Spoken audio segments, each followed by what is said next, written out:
Hello, and welcome to today's episode on the Wealthy After 40 podcast. We are talking about painting your financial vision, creating a vision of the future. We will be discussing how to craft your ideal money vision, what short and long-term goals are, and how you can create specific goals to tie into your vision. I'm excited to share today's topic with you, as I do have a client story to go right along with it and share exactly how this process can be done. If this topic is of interest to you, be sure to join me for my free workshop on Friday, January 26th, 3 p.m. Mountain Time via Zoom. The topic is Financial Fresh Start, and we are going to be covering financial mindset, clarity with your numbers, setting personal financial goals, values-based budgeting, and creating a money routine. So if that sounds good, if you love today's episode, please join me. Links are down in the show notes or also on my website. And if you're unable to attend live, there will be a replay going out as well. All right, back to today's topic, your financial vision. What does that mean? Well, it's what your financial future is. But in a sense, it's really just what do you want from life? Quote with money. But I already believe 95% of our life is already requiring money, right? So as you think about your financial future, can you see where you're going? Do you know where you're headed? What do you want to accomplish with your money, right? For you, your family, your community, and why? Why do you want to do that? I think that why is huge. So thinking about those questions, anybody could ask you those questions about any area of life, right?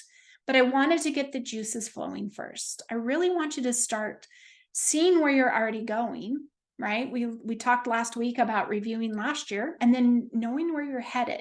So really, where is it you're going? Are you on a specific path? And if you are, where are you going and why? So how can you craft your ideal vision? Well, I'm going to tell you to just dream. It's very simple, although it's very hard for most of us to do nowadays. Being in this space for a while, I've learned that people are not dreaming like they used to. They're not letting go of boundaries and barriers as they are creating their lives, really striving for greatness. That's what a dream is. Create that dream and strive for it. Build it, right? Build it and they will come. Build it and they will come. Build it and you will achieve it. Dream it and you can do it. But if you never had the idea in the first place, it won't happen. So I really want you to just dream. Think about your inner child. Your inner child, your younger child, right? If you have to go to your grandkids or your kids, and they've come to you with some crazy ideas, right? Proclaiming to be the next superstar athlete, right? Gymnast, if we were from our era, Mary Lou Retton, you're going to be all of those great things. You are going to be a superhero, right? That is what I want you to do at this point. I really want you to let go of anything that says to you, that's crazy. Oh, that's silly. Oh, I could never do that. I really want you to just dream about greatness. No barriers, no boundaries. Think about the various ages, right? What is it we always think, right? Once we're out of our teens and into our 20s, there's this great thing happening. Well, what do you want that to be? What do you want that to look like in your 40s, your 50s, your 60s, and keep going, right? Your 70s, your 80s. What does that greatness look like? What is it going to feel like? And what are you going to do? And why? Right? Really build out what that vision for your future looks like. So I'm going to share with you my client, when she came to me, her financial vision. She is one of the very few clients that has had such a far-reaching, such a very detailed vision, right? She came, she says, I want to have 100 doors by the time I'm 50. So this means she's going to invest in real estate, have 100 doors, not 100 properties, right? Because that's different if you, as you get into the multifamily, 100 doors by the time she's 50. Now, I want a little caveat here. She's in her early 40s. She has about 6 or 7 years to achieve this goal. Never once did I tell her she was crazy or that she couldn't do it. We just started working together, right? So before I go into her story anymore, I want to talk about goals.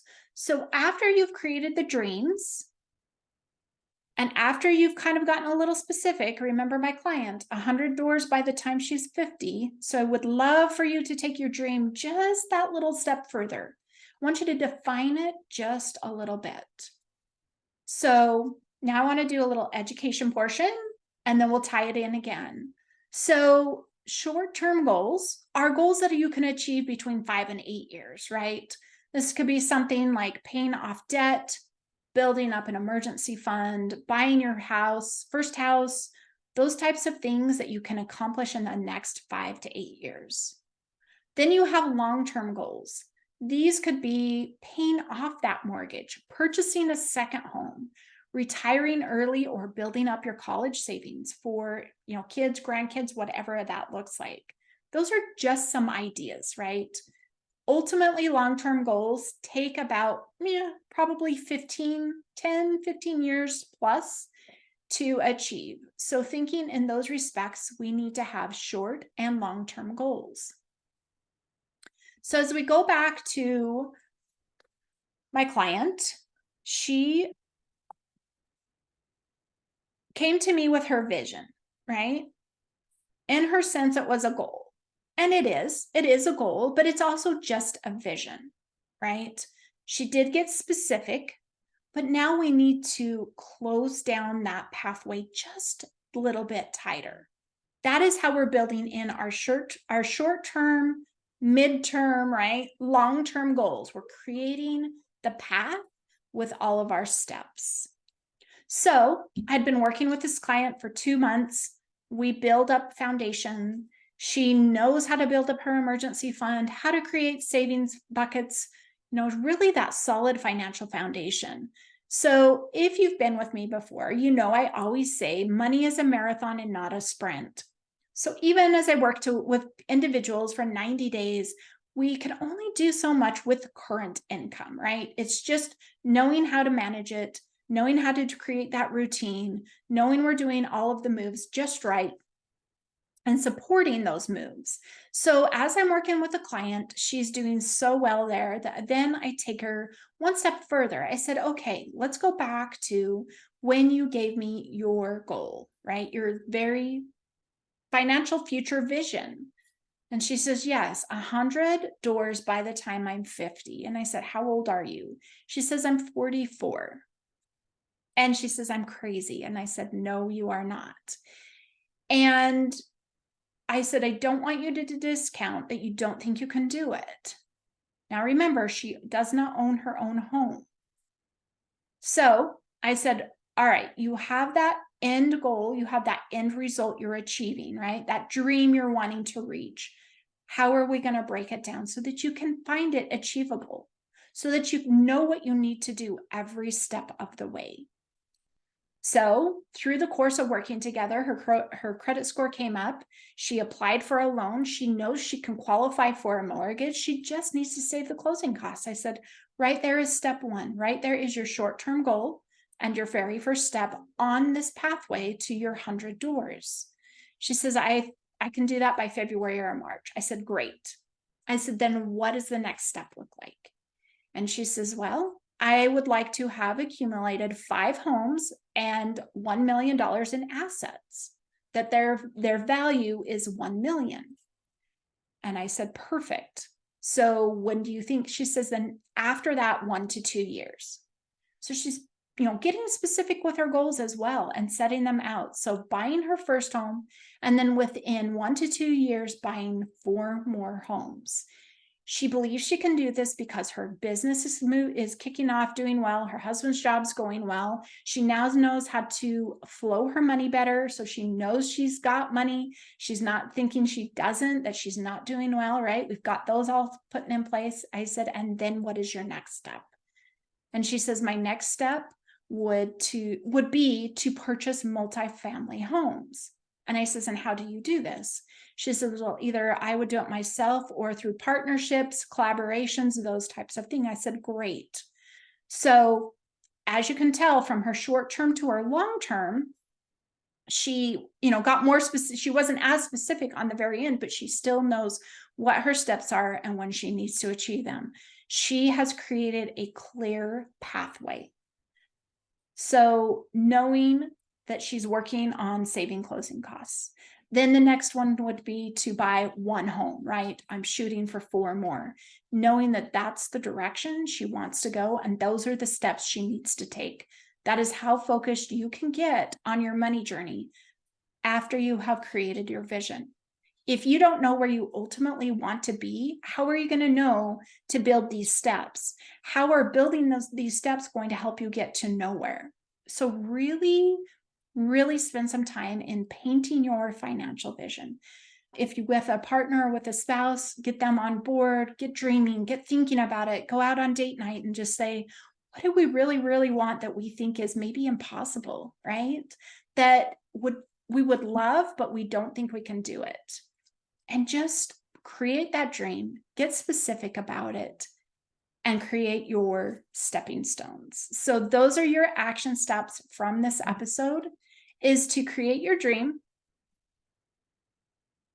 make it specific. If you remember my client, 100 doors by the age of 50, you can do the same if you're just wanting to look for a net value. I want net worth by this age, or, whatever it is. Really put a deadline on it if you can, and then create your stepping stones to get there, right? What is your most immediate step? What do you need to do within 1 year? Then what is your next step? What does that look like? How does that help you get to your vision?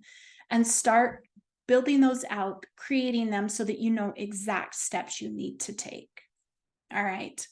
If you have enjoyed today's episode and this discussion, and you're looking for more, wanting to ask more questions or get some more ideas, go join my Facebook group and look for the discussion post on episode 38. Come join us, ask questions, get the discussion rolling. I'd love to have you join me. And don't forget about the webinar every month. Go check in the show notes for that as well. And we will see you next week.